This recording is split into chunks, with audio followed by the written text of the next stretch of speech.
Hello everyone, स्वागत है आप सभी का ऑल एग्जाम ट्रिक्स पे। मैं आपका इकोनॉमिक्स मेंटर स्वागत करता हूं। सो गाइज, आज हम लोग डिस्कशन करने वाले हैं जहां पर मैंने आप सभी को लास्ट क्लास में छोड़ा था। कहां पर छोड़ा था आप सभी को याद होगा। हम लोग बजट टॉपिक को हम लोग डिस्कस कर रहे थे और देख रहे थे कि बजट में कौन कौन से फैक्ट्स थे, क्या क्या बातें थी, बजट शब्द कहां से डिराइव हुआ, इस सारी बातों के बारे में हमने जाना और समझा था। सो गाइस, आई थिंक सो आप सभी को याद होगा कि बजट के बारे में हम लोगों ने जो मोर डिस्कशन किया था वो सारी की सारी बातें आप सभी को लर्न होगी, या आपने पीछे का जो वीडियो थे वो आपने देख लिए होंगे, है ना। तो आज हम लोग जो डिस्कशन करने वाले हैं और जानने वाले हैं वो क्या है, वो बजट की बातों को आगे बढ़ाएंगे और जानने की कोशिश करेंगे कि बजट में और क्या क्या पॉइंट्स बनते हैं। यहां पर अगर मैं आप सभी से बात करूं तो कहा गया है कि 2019 में 2019 में वित्त मंत्री निर्मला सीतारमण जी के द्वारा जो औपनिवेशिक परंपरा थी, उस परंपरा को छोड़ करके उसे खत्म किया गया। क्या खत्म किया गया? पहले बजट आप सभी लोग जानते हैं ब्रीफ केस में आया करता था। किस में आया करता था? ब्रीफ केस में। उस ब्रीफ केस की जगह पर निर्मला सीतारमण जी ने बजट के कागजों के लिए एक बही खाता बनाया था। क्या बनाया था? तो बही खाते का जो इस्तेमाल हुआ, जो टर्म आया कि इस बार जो बजट आया वो बही खाता आया, तो बही खाते का इस्तेमाल निर्मला सीतारमण जी ने बजट 2019 में किया था। और ये जो बजट था ये लगभग आपका 2 घंटे 41 मिनट की स्पीच थी। कितने? 2 घंटे 41 minute, it means 2 hours 41 minutes की स्पीच थी। साथ ही साथ में अगर मैं आप सभी से बात करूं तो कहा गया है यहाँ पे साल, कौन सा साल है भाई? ये साल 1991 की बात है। ये वही समय है जब भारत में, मैं अगर बात करूं 90 से लेकर के 1990 से लेकर 1992 का जो दौर था, इसमें हम लोगों ने फाइनेंशियल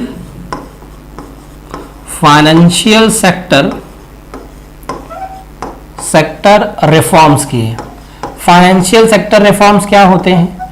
फाइनेंशियल सेक्टर रिफॉर्म्स का मतलब है वित्तीय क्षेत्रों में सुधार किए।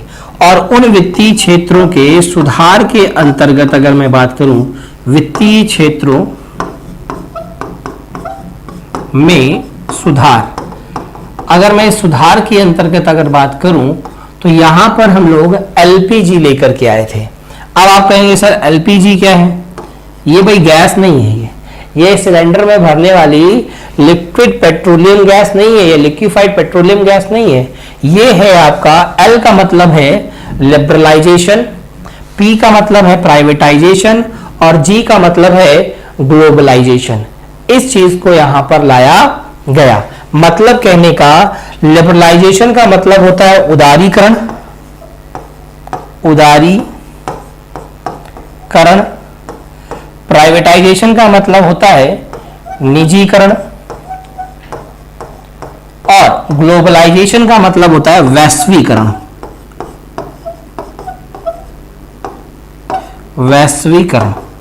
तो यहां पर हम लोगों ने जो फोकस किया वो इन चीजों पर फोकस किया। इस बात को आपको ध्यान रखना होगा। नेक्स्ट अगर मैं आप सभी से बात करूं तो कहते हैं, क्या कहते हैं, उस बात को आप समझने का प्रयास करिएगा। क्या प्रयास करेंगे आप सभी लोग समझने का कि एलपीजी में जो एलपीजी आया, इस एलपीजी को अगर हम लोग देखें और समझें, है ना, तो एलपीजी में क्या हुआ कि लिबरलाइजेशन, प्राइवेटाइजेशन और ग्लोबलाइजेशन के अंतर्गत हम लोगों ने टारगेट ये रखे कि हम पूरी दुनिया में, हमारे यहाँ पे जो भी चीजें बनेंगी या गुड्स बनेंगे वो हम कहीं ना कहीं पूरी दुनिया में, पूरे ग्लोब में, पूरे वर्ल्ड में उनका एक्सपोर्ट करेंगे। इट मींस हम लोगों ने एक्सपोर्ट को बढ़ाने का प्रयास किया यहाँ पर। लेकिन खैर इतनी सारी चीजें हमारी हो नहीं पाई। अगर हो गई होती इतनी सारी चीजें तो शायद बहुत बेहतर रहता और इंडिया की ग्रोथ भी बहुत बेहतर रहती। हालांकि 1991 का जो बजट आया उस टाइम पे हमारे वित्त मंत्री और पूर्व प्रधानमंत्री मनमोहन सिंह जी हुआ करते थे। इन्होंने क्या किया? सबसे लंबा भाषण दिया था बजट पर। तो आज तक क्वेश्चन आया है कि निम्नलिखित में से बजट पर सबसे लंबी स्पीच या भाषण किसने दिया? तो आप कहेंगे मनमोहन सिंह जी ने दिया, जो कि देश के बहुत ही अच्छे इकोनॉमिस्ट, बहुत ही ग्रेट इकोनॉमिस्ट माने जाते हैं। साथ ही साथ में इन्होंने इस स्पीच में लगभग 18,177 18,177 टर्म्स या शब्दों का इस्तेमाल किया। इसी साल भारत ने उदारीकरण, निजीकरण और वैश्वीकरण का रास्ता चुना था। मतलब कहने का, उदारीकरण मतलब लिबरलाइजेशन, निजीकरण मतलब प्राइवेटाइजेशन, तो एल हो गया, ये पी हो गया। वैश्वीकरण का मतलब ग्लोबलाइजेशन, तो एलपीजी का इस्तेमाल यहीं पर किया गया था। सो guys, I hope so you understand the thing कि क्या क्या बातें हैं, सारी बातें आप समझ पाए होंगे। देन आफ्टर अगर मैं आपसे बात करूं तो कहते हैं कि सबसे छोटा जो आज तक स्पीच दिया है बजट के ऊपर, वो किसने दिया था? सबसे छोटा स्पीच जो दिया गया था वो मोरारजी देसाई की सरकार में एक वित्त मंत्री हुआ करते थे, हीरू भाई एम पटेल। इन्होंने साल 1977 में, क्योंकि आप जानते हैं 77 में पहली बार देश में गैर कांग्रेसी सरकार बनी थी। गैर कांग्रेसी सरकार बनी थी मतलब कहने का, देश में पहली बार हमारे क्या हुआ था, कांग्रेस की सरकार ना बन करके किसकी सरकार बनी थी भाई बताइए? जनता दल की सरकार बनी थी, गैर कांग्रेसी सरकार बनी थी, जिसे कहा गया था, क्या कहा गया था? जनता दल की जो सरकार बनी वो एक गैर कांग्रेसी सरकार थी, मतलब मोरारजी देसाई के अध्यक्षता में वो सरकार बनी थी। यहां पर इस सरकार में, अब इस सरकार में क्या था, कई सारी जो पार्टीज थी, उन पार्टीज के सपोर्ट से सरकार बन पाई थी। तो सरकार, आप समझदार ने, सभी को तो खुश नहीं रखा जा सकता, यू नो वेरी वेल। तो कहीं ना कहीं सरकार बहुत लंबे समय तक नहीं चली और 1980 में ये सरकार गिर जाती है। और जब ये सरकार गिर जाती है तो दोबारा या पुनः अगेन इलेक्शंस होते हैं, और जब इलेक्शंस होते हैं यहां पर, जब दोबारा या पुनः इलेक्शन किए जाते हैं तो दोबारा से भाई देश में सरकार बन जाती है किसकी? कांग्रेस की। तो मैं आपको एक और बात यहां पर दिला दूं याद, कि भारत में 1978 से लेकर के 1980 तक पंचवर्षीय योजना भी नहीं आई थी। ये वही टाइम है जो मोरारजी देसाई जी का टाइम था। यहां पर इन्होंने शुरू किए थे रोलिंग प्लान। क्या शुरू किए थे? रोलिंग प्लान या रोलिंग योजना की शुरुआत की थी। रोलिंग प्लान या रोलिंग योजना की शुरुआत की थी। हालांकि जैसे ही इनकी सरकार गई वैसे ही ये योजना भी खत्म कर दी गई बाय द गवर्नमेंट। और जब गवर्नमेंट ने इसे खत्म कर दिया देन 19 और कांग्रेस की सरकार बन गई 1980 में, तो कांग्रेस दोबारा से 5 ईयर प्लान या पंचवर्षीय योजनाएं ले आई। 5 ईयर प्लान या क्या ले आई? पंचवर्षीय योजनाओं को ले आई। So guys, I hope so you understand the thing कि क्या क्या यहां पर हुआ। नेक्स्ट अगर मैं आप सभी से बात करूं तो आपको और भी बातों को समझना होगा और जानना होगा। क्या समझना होगा और क्या जानना होगा, उससे पहले हम लोग यहां पे दो बातें और जान लेते हैं। कि सबसे पहली अब ये बात ये आती है कि बजट को बनाता कौन है, बजट को प्रिपेयर करता कौन है। इसका मतलब हो गया who prepared the budget. Budget को बनाने वाले लोग कौन है, या कौन से वो डिपार्टमेंट है जो बजट के बारे में या बजट को जानने की, बनाने की कोशिश करते हैं या बनाते हैं। कोशिश मत कहिए, आप कहिए बनाते हैं एग्जैक्टली। ठीक है, देखिए कहा गया है budget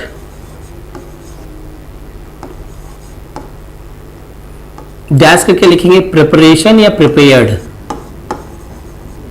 budget prepared by the budget is prepared by the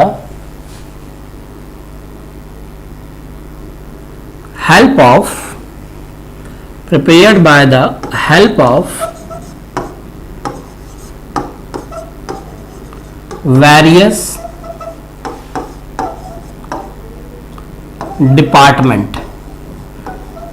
जो बजट है वो विभिन्न विभागों की सहायता से कौन प्रिपेयर करता है, मैं ये भी बता दे रहा हूं आपको। Budget is prepared by the, यहां पे आप लिख लेंगे डिपार्टमेंट ऑफ इकोनॉमिक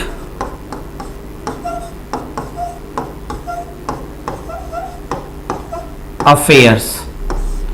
बजट जो है वो बनाया जाता है डिपार्टमेंट ऑफ इकोनॉमिक अफेयर्स के द्वारा।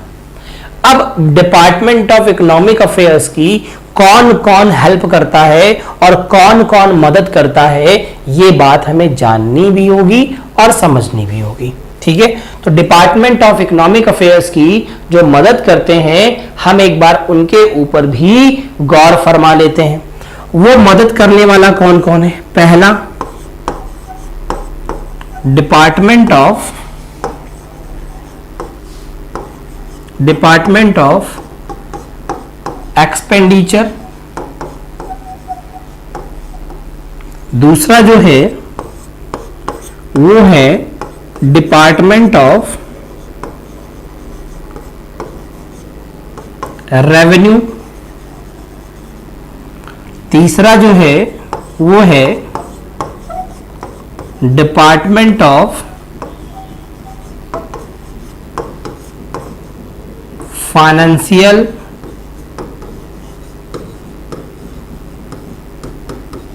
सर्विसेज। चौथा जो है वो कौन है भाई? चौथा जो है that is department of investment and public asset management. कौन है भाई? डिपार्टमेंट ऑफ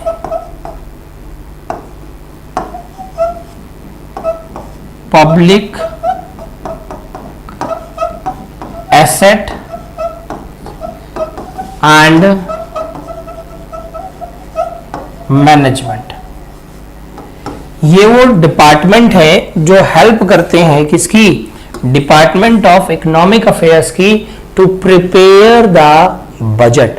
बजट को बनाने के लिए इन सारे डिपार्टमेंट्स का क्या होता है? सपोर्ट होता है टू किसको? डिपार्टमेंट ऑफ इकोनॉमिक अफेयर्स को, जिसके द्वारा या जिसके माध्यम से यहां पर ये कार्य किए जाते हैं। बताइए, इतनी बात क्लियर है सभी को? कोई डाउट, कोई समस्या हो तो आप बता सकते हैं।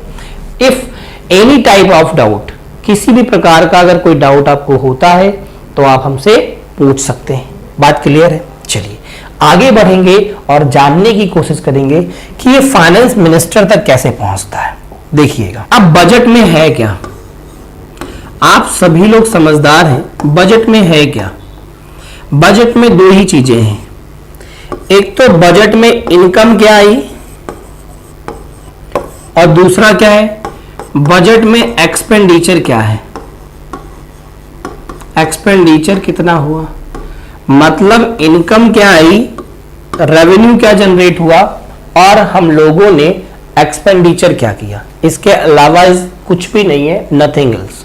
तो सबसे पहले यहां पर जो काम होता है वो किसके द्वारा होता है वो हम समझते हैं। यहां पर सबसे पहला काम होता है department of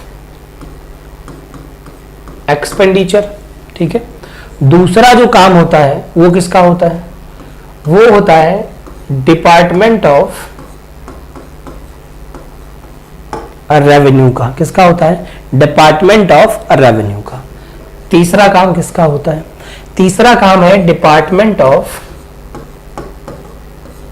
public asset management का। पब्लिक एसेट मैनेजमेंट का। चौथा जो टर्म है वो किसका होता है? वो है आपका डिपार्टमेंट ऑफ किसका? बताइए जल्दी से। चौथा जो है that is a part of financial services का। किसका है? डिपार्टमेंट ऑफ फाइनेंशियल सर्विसेज का। इसके बाद किसकी बारी आती है ये हम सभी को जानना होगा, पहचानना होगा और देखना होगा। इसके बाद बारी आती है my dear department of economic affairs. और इसके बाद पहुंच जाता है ये किसके पास में? फाइनेंस मिनिस्टर के पास में, क्योंकि फाइनल तो यही बनाएगा। बोलो हाँ या ना? तो ये पहुंच जाएगा फाइनेंस मिनिस्टर के पास में।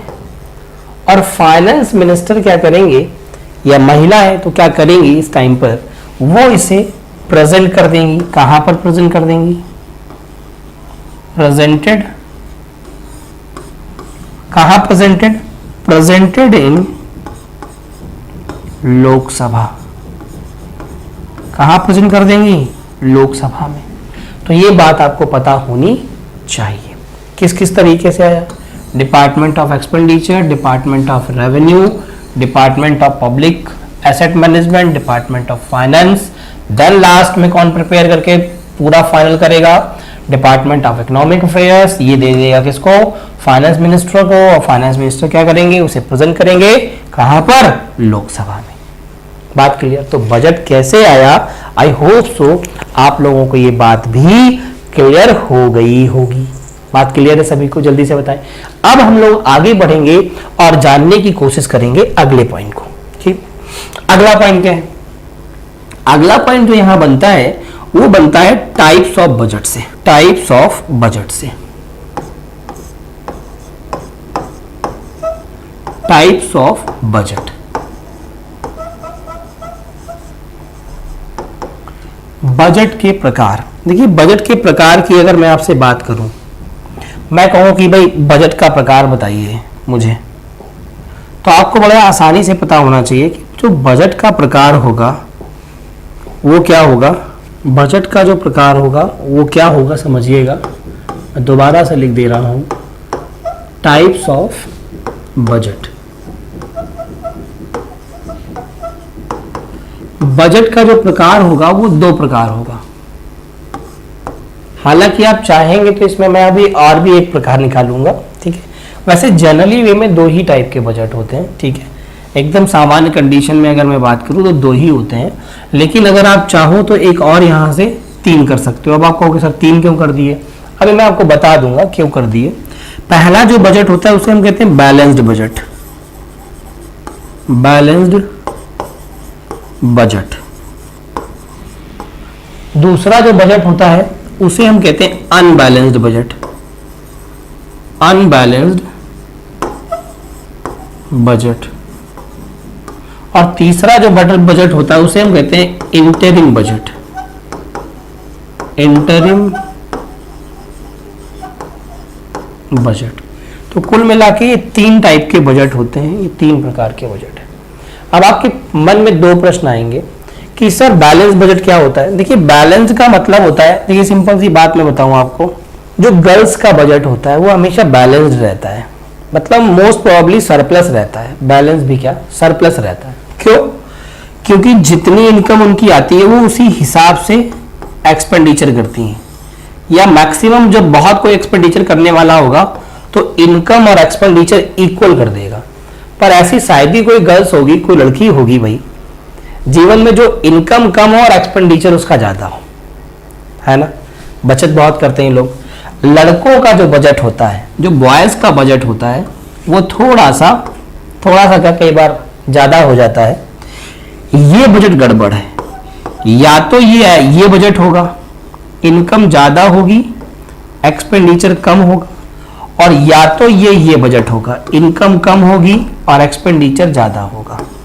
अब आप सभी लोग, जो भी लोग देख रहे हैं वीडियो को, वो डिसाइड करेंगे कि उनका बजट किस तरीके का बजट है। क्या वो ये बजट है या वो ये बजट है। अगर आपकी इनकम ज्यादा है और एक्सपेंडिचर कम है, इनकम ज्यादा है एक्सपेंडिचर कम है, तो ऐसी परिस्थिति में इस बजट को हम कहते हैं सरप्लस बजट। ऐसी परिस्थिति में हम इस बजट को कहते हैं सरप्लस बजट। लेकिन अगर आपकी इनकम कम है और एक्सपेंडिचर ज्यादा है, तो ऐसी स्थिति में हम कहते हैं इस बजट को deficit budget. Deficit budget. Deficit का मतलब क्या है? डेफिसिट का मतलब होता है घाटे का बजट। घाटे का बजट या घाटा बजट भी कह सकते हो। और सरप्लस बजट का मतलब क्या होता है? सरप्लस को हिंदी में कहते हैं अधिशेष बजट। क्या कहते हैं? अधिशेष बजट। आई होप सो ये बात आपको अंडरस्टूड होगी, इसमें कोई दिक्कत नहीं होगी। अब आपके मन में एक प्रश्न जाग रहा होगा और मुस्कुरा के आप सोच रहे होंगे कि सर तो फिर इंटरिम बजट क्या होता है, बता दीजिए। क्योंकि आपने यहां तो हमें समझा दिया कि टाइप्स ऑफ बजट में जनरली दो बजट होते हैं, एक होता है आपका बैलेंस, दूसरा अनबैलेंस्ड। पर आपने कहा कि भाई कभी कभी तीन बजट भी होते हैं। तो कभी कभी क्या होता है, ऐसा क्यों मैंने बोला, सुनिएगा। इंटरिम बजट हर वर्ष नहीं आता। क्या मैंने प्रश्न कहा? इंटरिम बजट जो है माय डियर वो हर वर्ष नहीं आता या प्रत्येक वर्ष नहीं लाया जाता। इंटरिम बजट जो है ये लघु अवधि के लिए लाया जाता है। लघु अवधि का बजट होता है या लघु अवधि के लिए लाया जाता है। अब आप कहेंगे तो सर ये कौन सी लघु अवधि होती है? ये वो लघु अवधि होती है जब किसी भी सरकार के 5 वर्ष पूरे हो रहे होते हैं। जैसे सिंपल सी बात है, मोदी जी की गवर्नमेंट के अभी कुछ समय पहले जब चुनाव हुए 2019 में, तो उनके 5 वर्ष पूरे हो रहे थे। तो जब 5 वर्ष पूरे हो रहे थे तो उनकी सरकार में एक क्या लाया गया था? इंटरिम बजट लाया गया था। लाया तो ये उसी तारीख को जाएगा, 1 फरवरी को ही लाया जाएगा, लेकिन समय भी वही होगा, सुबह के 11 बजे लाया जाएगा।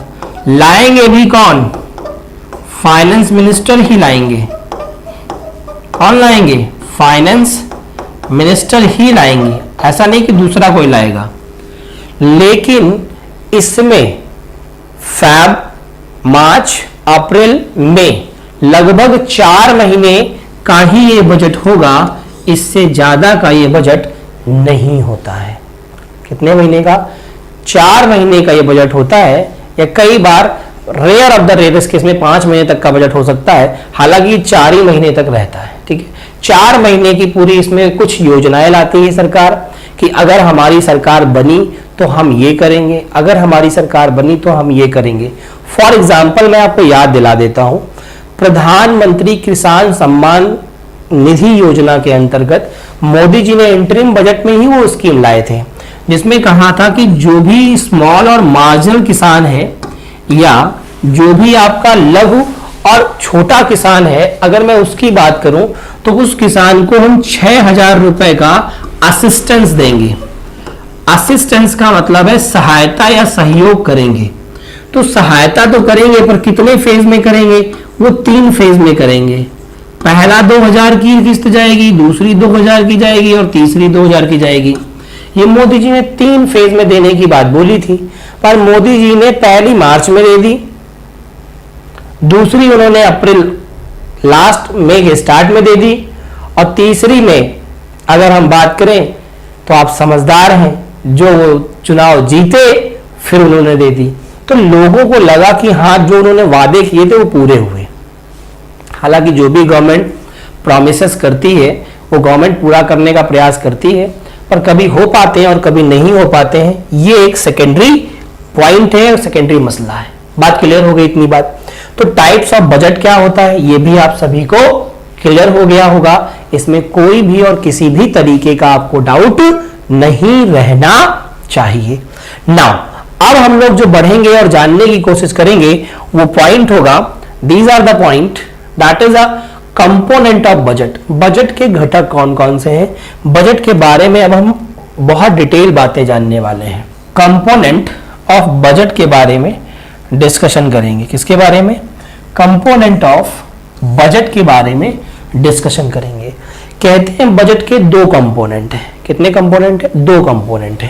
पहला कंपोनेंट जो है उसे कहते हैं रेवेन्यू बजट। रेवेन्यू बजट का मतलब होता है राजस्व बजट। राजस्व बजट, ठीक है। कैपिटल बजट का मतलब होता है पूंजी बजट। कैपिटल बजट का मतलब होता है पूंजी बजट। बात क्लियर है? तो ये है आपका राजस्व बजट और ये है आपका पूंजी बजट। क्या मैंने कहा? ये है आपका राजस्व बजट और ये है आपका पूंजी बजट। अगर मैं यहां पर बात करूं तो जो राजस्व बजट है ये 2 भागों में डिवाइड हुआ। कौन कौन सा? रेवेन्यू रिसिप्ट, मतलब कहने का राजस्व प्राप्ति। राजस्व प्राप्ति आप बोल सकते हैं इसे। दूसरा रेवेन्यू एक्सपेंडिचर, राजस्व व्यय। राजस्व व्यय खर्चा है ये। जो रेवेन्यू रिसिप्ट है ये 2 सेगमेंट में डिवाइड हुई, आप देख पा रहे होंगे। 2 कौन से सेगमेंट? पहला है टैक्स और दूसरा है नॉन टैक्स। तो अब यहां मसला जो आया वो ये आया कि टैक्स क्या है। देखिए जो टैक्स है, अगर मैं टैक्स की बात करूं तो टैक्स यहां पे दो तरीके के होते हैं।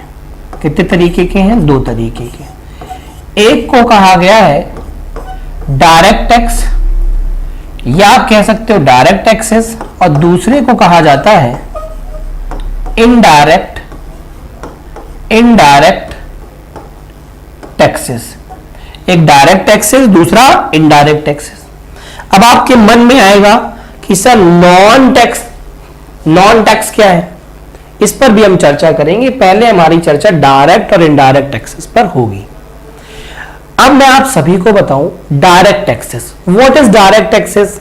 प्रत्यक्ष कर क्या है? बहुत साधारण सी बात है, ऐसा टैक्स जिस पर लगा हो उसी को देना पड़ जाए, उसी को देना पड़े, उसे डायरेक्ट टैक्स कहते हैं।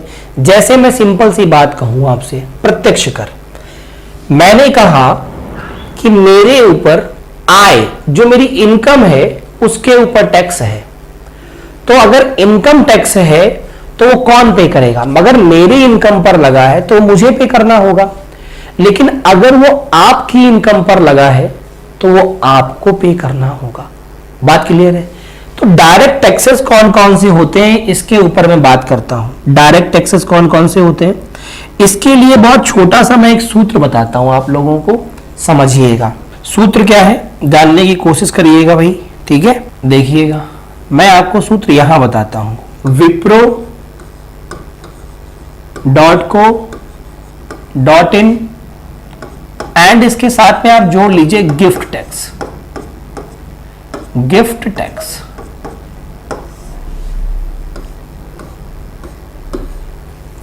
कौन सा टैक्स है? Gift tax.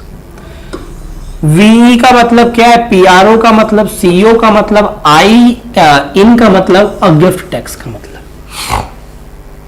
ये सारे वो टैक्सेस हैं जो कि डायरेक्ट टैक्सेस हैं।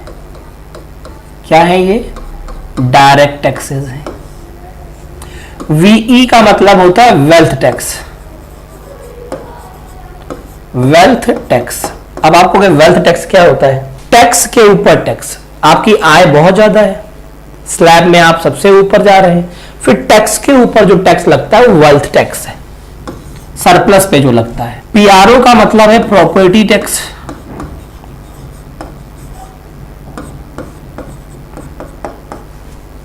सीओ का मतलब है कॉर्पोरेट टैक्स। Corporate tax. इनका मतलब है इनकम टैक्स। इनकम टैक्स तो सभी लोग जानते हैं, हाँ या ना? और गिफ्ट का मतलब है गिफ्ट टैक्स। पर जो गिफ्ट टैक्स है ये कंडीशनल टैक्स है। गिफ्ट टैक्स जो है ये कंडीशनल टैक्स है। कैसा? अगर आप गिफ्ट 50,000 से अधिक का दे रहे हैं या 50,000 का दे रहे हैं, क्या कहा हमने? गिफ्ट अगर आप 50,000 या 50,000 से अधिक का दे रहे हैं तो ये टैक्स लगेगा, अन्यथा ये टैक्स नहीं लगेगा। बात क्लियर हुई? अगर आप किसी को गिफ्ट 50,000 या 50,000 से बड़ा गिफ्ट देते हैं तो ये टैक्स लगेगा। अब आपके मन में एक बात आएगी कि ये टैक्स किसे देना होगा? It will be depend on condition. ये गिफ्ट लेने वाला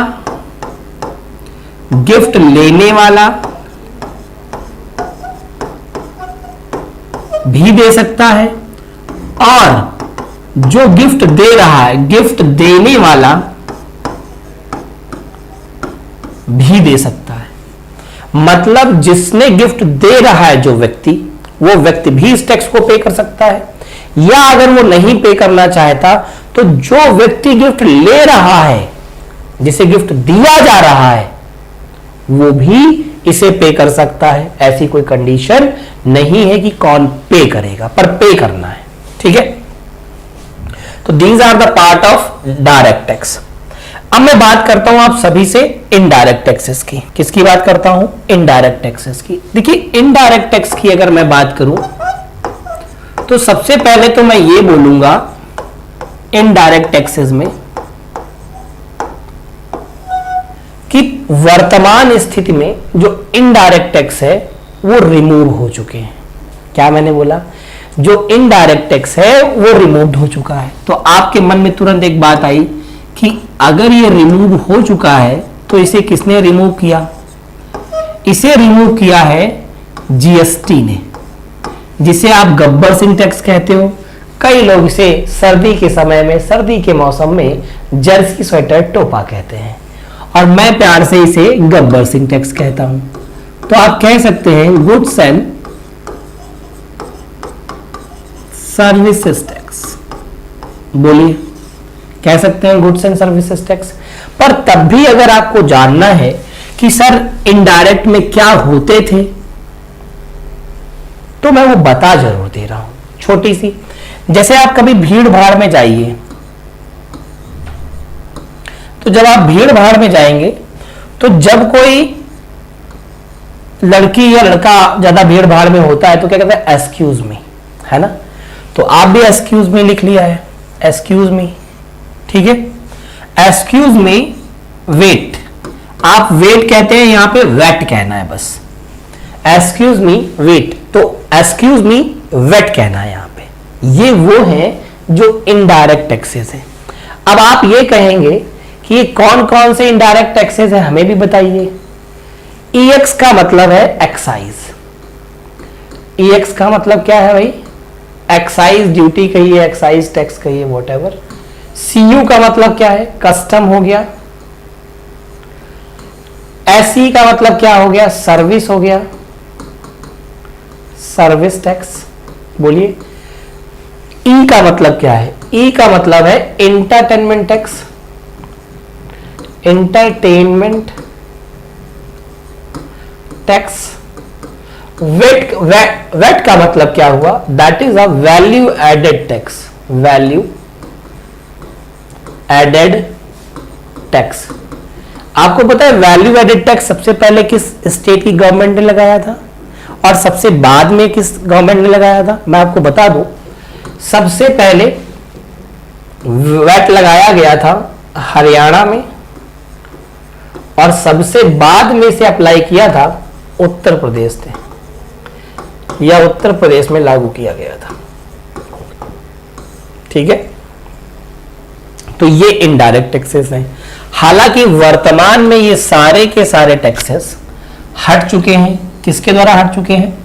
जीएसटी के द्वारा हटाए जा चुके हैं। लेकिन मैं एक और बात आपको बता दूं, अभी भी कुछ ऐसे प्रोडक्ट हैं जिन पर जीएसटी ना लग करके इनडायरेक्ट टैक्सेस ही इंपोज होते हैं। अब आपके मन में एक बात आएगी, जैसे सर, जैसे पेट्रोलियम,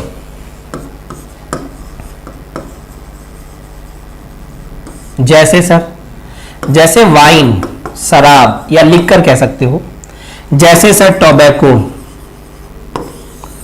ये वो कुछ ऐसी चीजें हैं जो कि आज भी सिगरेट है, लिकर है, सिगार है, पेट्रोलियम प्रोडक्ट्स हैं, टोबैको है, ये वो सारे प्रोडक्ट्स हैं जो आज भी जीएसटी के दायरे से बाहर हैं।